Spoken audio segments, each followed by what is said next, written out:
नमस्कार दोस्तों, मैं सौरभ अग्निहोत्री। स्वागत है आप सभी का हमारे YouTube चैनल में। हम बात कर रहे हैं भारत के भौगोलिक विभाजन के बारे में, अर्थात हम बात करें भारत के भौगोलिक क्षेत्र की। तो उसके अंतर्गत हमने देखा था कि उत्तर का पर्वतीय प्रदेश, उत्तर का विशाल मैदान, प्रायद्वीपीय भारत, तटीय क्षेत्र और द्वीपीय क्षेत्र। तो उसके अंतर्गत आज हम बात करेंगे प्रायद्वीपीय भारत की। तो प्रायद्वीपीय भारत के अंतर्गत आज हम बात कर रहे हैं आपका जो है रायलसीमा का पठार। अब रायलसीमा का पठार कैसे ये निर्मित है, कैसे वर्णित है इसका क्षेत्र, ये सारी चीज़ें हम देखते हैं। तो रायलसीमा के पठार के बारे में अगर हम बात करें तो रायलसीमा का पठार जो है तो यह आंध्र प्रदेश के दक्षिण पश्चिम में स्थित है। तो कहाँ स्थित है? तो आंध्र प्रदेश के दक्षिण पश्चिम में स्थित है। अब मान लीजिए ये आपका रायलसीमा का पठार है, ठीक है। ये रायलसीमा का पठार ऐसे ही है, ठीक है, इसका क्षेत्र ऐसे, ठीक। तो जब रायलसीमा के पठार की अगर बात करें तो ये आपका उत्तरी हिस्सा, ये आपका दक्षिणी हिस्सा, ये आपका पूर्वी हिस्सा और ये आपका पश्चिमी हिस्सा। तो जब भी हम अगर बात करें तो उत्तर हिस्से की बात करते हैं। तो रायलसीमा के पठार में अगर हम बात करें तो यहाँ पर आपको मिलेगा, उत्तर में मिलेगा तेलंगाना का पठार, ठीक है। उसके बाद यहाँ पर अगर हम पूर्वी क्षेत्र में बात करें तो पूर्वी घाट आपको मिल जाएगा। उसके बाद अगर हम पश्चिम में बात करें तो आपको कर्नाटक का पठार, और अगर हम बात करें इसके दक्षिण में मिल जाएगा आपका बेंगलोर का पठार आपको मिल जाएगा, ठीक है। तो क्या क्या हमने बताया? तेलंगाना का पठार, पूर्वी घाट, बेंगलोर का पठार और ये हिस्सा जो है आपका कर्नाटक के पठार की बात करते हैं, ठीक है।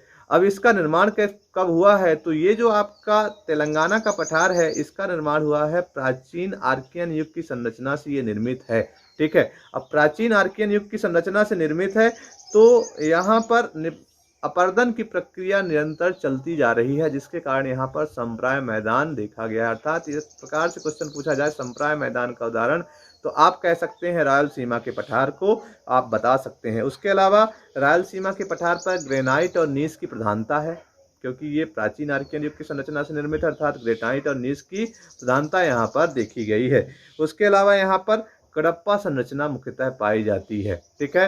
तो कौन संरचना मुख्यतः पाई जाती है? तो कडप्पा संरचना मुख्यतः पाई जाती है। और यहाँ पर कई प्रकार के धात्विक और अधात्विक खनिज भी देखे गए हैं, ठीक है। धात्विक और अधात्विक खनिज की अगर बात करें तो यहाँ पर कडप्पा से लौह अयस्क और मैग्नीज का उत्पादन होता है। और यहाँ पर एक जगह है अनंतपुर, तो अनंतपुर के रामगिरी से सोने का उत्पादन होता है, या सोने के भंडार यहाँ पर देखे गए हैं। और यहाँ पे कुछ क्षेत्र में चूना पत्थर के अलावा अब्रक का भी जमाव मिलता है, ठीक है। तो क्या क्या चीज़ें बोल रहे हैं? रामगिरी अनंतपुर में जो है वहां से आपको मिलेगा सोना, ठीक है, सोने के भंडार है। उसके अलावा कडप्पा से आपको मिलेगा लौह अयस्क, ठीक है। ये चीजें आपको ध्यान रखना। उसके अलावा चूना पत्थर और यहाँ पर अब्रक की प्रधानता देखी गई है। लेकिन इस क्षेत्र में कृषि का विकास बहुत कम हुआ है, लेकिन आर्थिक विकास को बढ़ावा देने के लिए कुछ अन्य क्षेत्रों में इसका अधिक प्रयोग किया जा रहा है, अर्थात यहाँ पर इंडस्ट्रीज को अधिक बढ़ावा दिया जा रहा है, ठीक है। तो यहाँ पर आपको पेपर में किस प्रकार से क्वेश्चन पूछ सकता है? तो पेपर में क्या क्या चीज़ें पूछ सकती हैं, तो ध्यान रखिएगा। ये आपको दे देगा, लिख देगा रायलसीमा के पठार का भौगोलिक वर्णन कीजिए, उत्तर दक्षिण पूर्व पश्चिम को एक तरीके से सेट करिए, 4 ऑप्शन दे देगा। तो आपको ध्यान रखना है रायलसीमा का पठार जो होता है उसके ऊपर आपको तेलंगाना का पठार मिल जाएगा, पूर्व में पूर्वी घाट, पश्चिम में आपको मिल जाएगा कर्नाटक का पठार और दक्षिण में मिल जाएगा आपको बेंगलोर का पठार। उसके अलावा यहाँ पर पेन्नेरू और उसकी सहायक नदियाँ देखी गई हैं। तो जब पेन्नेरू और उसकी सहायक नदियाँ प्रवाहित होती हैं, अर्थात यहाँ पर इसका जो ढाल है वो पूर्व दिशा की ओर देखा गया है। और यहाँ पर इस पठारी क्षेत्र में एर्रामल्ला की पहाड़ियाँ और नांदयाल घाटी देखी गई है।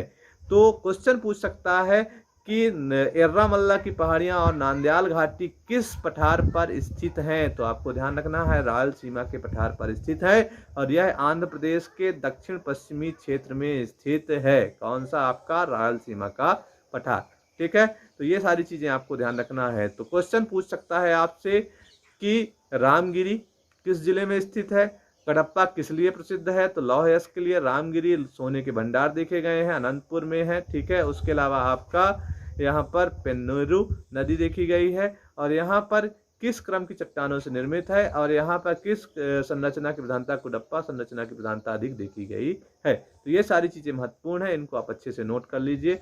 एक कॉपी में आप लिख लीजिएगा। ऐसे ही एक गोला बनाइएगा, ठीक है। थोड़ा सा ये जैसे आलू का क्षेत्र मैंने इसको, तो यहाँ पे ऊपरी हिस्से में आप इसको नोट करके लिखिएगा तेलंगाना, इधर कर्नाटक का पठार, इधर आपका पूर्वी घाट और नीचे साइड आपको बेंगलोर का पठार मेंशन करना है। तो जब आप ये कर देंगे तो आपको एक स्ट्रक्चर के तरीके से आपको ये बन जाएगा। उसके अलावा आपसे यहाँ पे पेन्नेरू नदी बन जाएगी, रामगिरी, कडप्पा, ये सारी चीज़ें यहाँ पर ध्यान देना है, ठीक है। इसको आप अच्छे से नोट कर लीजिए और साथ ही साथ अपना ख्याल रखिए, ठीक है। हमारे चैनल को सब्सक्राइब करिएगा। धन्यवाद।